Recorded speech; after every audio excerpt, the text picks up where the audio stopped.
इसके पहले वाले क्लास में हम लोग भारत से हम क्या सीखें भाषण के बारे में समझे थे। इसके बाद का जो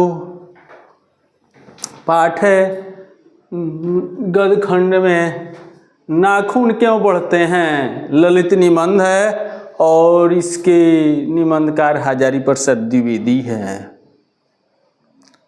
पहले हम इसका सारांश समझेंगे। इस लेसन का सारांश क्या है, नाखून क्यों बढ़ते हैं, यह प्रश्न है। यह प्रश्न लेखक की छोटी बेटी द्वारा उपस्थित हुआ है। लेखक हजारी प्रसाद द्विवेदी बैठे हुए थे, कुर्सी पर अखबार पढ़ रहे थे तो उनकी छोटी बेटी आई दौड़े दौड़े और उन्होंने पूछ दिया, पिताजी नाखून क्यों बढ़ते हैं। अभी सोच में पड़ गए, मेरी बेटी ने कौन सा प्रश्न पूछ दिया, इसका जवाब देना जरूरी है। तो इन्होंने सोचते सोचते इस पर एक निबंध भी बना दिया। तो नाखून क्यों बढ़ते हैं ललित निबंध है। इसमें जीवन के हर दृष्टिकोण खुला हुआ है। इस हम नाखून जो मनुष्य के होते हैं इसी के बारे में है। नाखूनों का इतिहास बहुत पुराना है और आपको मनुष्य जंगल में रहता था तो उस समय भी उसके नाखून बहुत बड़े बड़े होते थे। तो नाखून क्या थे, हथियार थे। मनुष्य उससे अपना शिकार खेलता था, अपनी दुश्मनों से रक्षा करता था। तो नाखून उसके क्या थे, हथियार थे, उसके रक्षक थे। लेकिन धीरे धीरे मनुष्य खेती करना शुरू किया, यानी जंगल छोड़ दिया, घर बनाकर रहने लगा। तो मनुष्य को महसूस हुआ कि जो बड़े बड़े नाखून हैं ये हमारे लिए बहुत अच्छे नहीं हैं। तो उस नाखून को काटना शुरू कर दिया और शिकथक मोम से अलतकत मेहंदी से रंगने लगा। यानी मनुष्य को महसूस हुआ कि नाखून क्या है, गलत है, ये हमारे लिए अब अच्छे नहीं हैं। उनको बुराई का ज्ञान हुआ तो उन्होंने अच्छाई के चलते नाखून को काटा और सुंदर ढंग से सज समझ कर रहना शुरू किया। यानी सौंदर्य बोध की ओर आगे बढ़ा नाखून काटने के बाद। तो पुराने ज़माने में दक्षिणात्य लोग, दक्षिण भारत के लोग बड़े बड़े नाखून रखते थे और गौड़ देश के यानी उत्तर भारत में लोग छोटे छोटे नख रखते थे। तो यहाँ पर बात आती है कि नाखून आखिर मनुष्य क्यों काटता है। तो नाखून काटता है तो नाखून काटकर मनुष्यता की ओर बढ़ता है और फिर उसके नाखून बढ़ते हैं, नाखून बढ़ाता है तो पशुओं जैसा हो जाता है, तो मनुष्य पशुता की ओर बढ़ने लगता है। तो अब मनुष्य पशु बनकर नहीं रहना चाहता है, मनुष्य अब मनुष्य बनकर रहना चाहता है। तो बात होती है मनुष्य कहाँ जा रहा है, अच्छाई की ओर की बुराई की ओर। तो मनुष्य अच्छाई की ओर बढ़ता है तो उसमें घमंड हो जाता है, तो फिर बुराई की ओर चला आता है। अब फिर बुराई की ओर उसको महसूस होता है, फिर अच्छाई की ओर चल पड़ता है। तो यही है आपको नाखूनों का इतिहास कामसूत्र ग्रंथ में भी मिलता है। कामसूत्र ग्रंथ के लेखक महर्षि वात्स्यायन है, तो उसमें भी नाखूनों के बारे में लिखा हुआ है। तो मनुष्य कहाँ जा रहा है, मनुष्य को सुख कैसे मिलेगा, मनुष्य के सुख कब मिलेगा, मैत्री से, प्रेम से, त्याग से।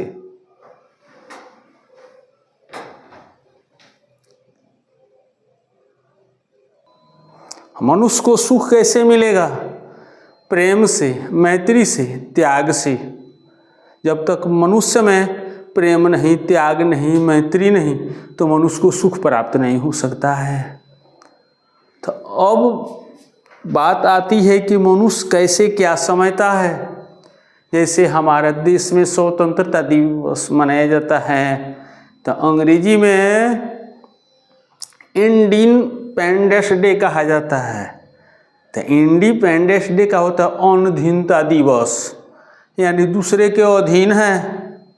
और जब उसको सही से समझा जाए तो सेल्फी पेंडेंस डे, यानी मनुष्य सेल्फ से अपने अधीन रहेगा तब आज़ादी होगी। नहीं तो मनुष्य दूसरे के अधीन रहता है, कहता है हम इंडिपेंडेंस डे मनाते हैं, तो नहीं है।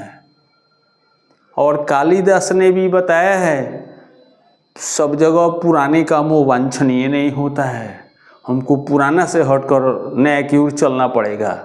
तो मनुष्य भी पुराने से नया की ओर चलता है, और मनुष्य को एहसास हो जाता है कि हम गलत है तो सही की ओर चल पड़ता है, और सही करते करते गलत पड़ जाता है, फिर आता है सही या सही से गलत। अब थोड़ी बात आती है सफलता और चरितार्थता क्या है। तो सफलता जो है, मनुष्य जबरदस्ती काम करके सफल होता है, वो है सफलता। और चरितार्थता है, मनुष्य सच्चाई से, त्याग से, नियम से कोई काम करके सफल होता है, उसको कहते हैं चरितार्थता। तो नाखून बढ़ना पशुता का प्रतीक है, दानवता का प्रतीक है, और नाखून कटना, सजाना मानवता और सत्यता का प्रतीक है। यही है नाखूनों का इतिहास। और प्राणी शास्त्री कहते भी हैं, मनुष्य को पहले पूंछ होते थे। तो सही बात है, हम लोग पहले सीरियल सब देखते हैं मनुष्य को पूंछ है, तो एक दिन पूंछ अपने आप झड़ गए तो मनुष्य और सुंदर बन गया। उसी तरह एक दिन नाखून अपने आप हो सकता है झड़ जाए। आइए अब हम लोग अब ऑब्जेक्टिव की ओर चलें।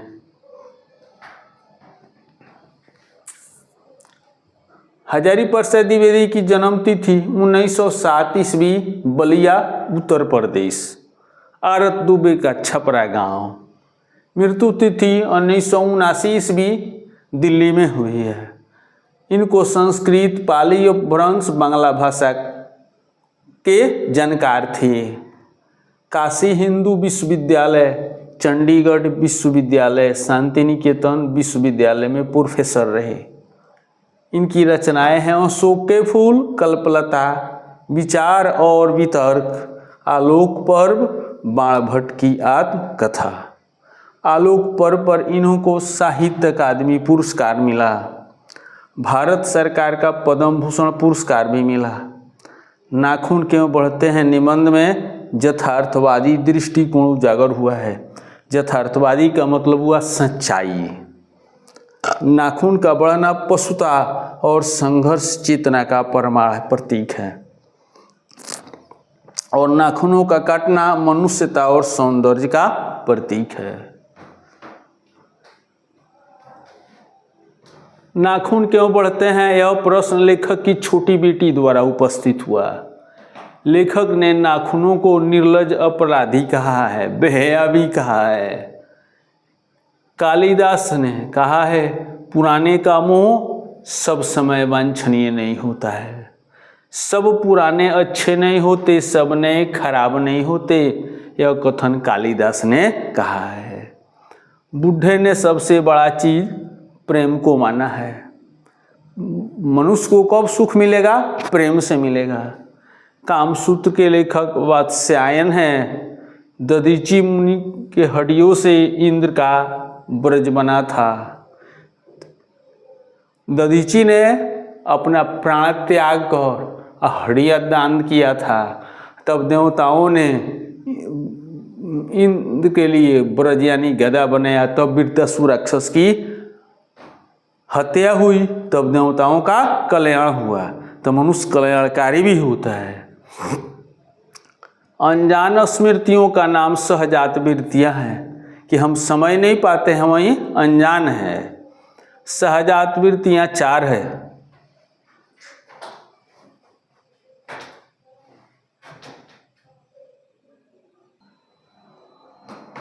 पलकों का गिरना, उठना, बाल का बढ़ना, दांत का 2 बार निकलना, नाखून का बढ़ना, ये 4 सहजात वृत्तियाँ हैं। मनुष्य जब से जन्मता है तो वैसे ही चालू होता है। सलावोनिक भाषा में चूहे को माइस कहा जाता है। अल्पज्ञ पिता दयनीय जीव होता है। एतदि वितत श्रेष्ठ सर्वभूतेषु भारत, वाक्य महाभारत का है। प्रेम से मनुष्य को सुख मिलेगा।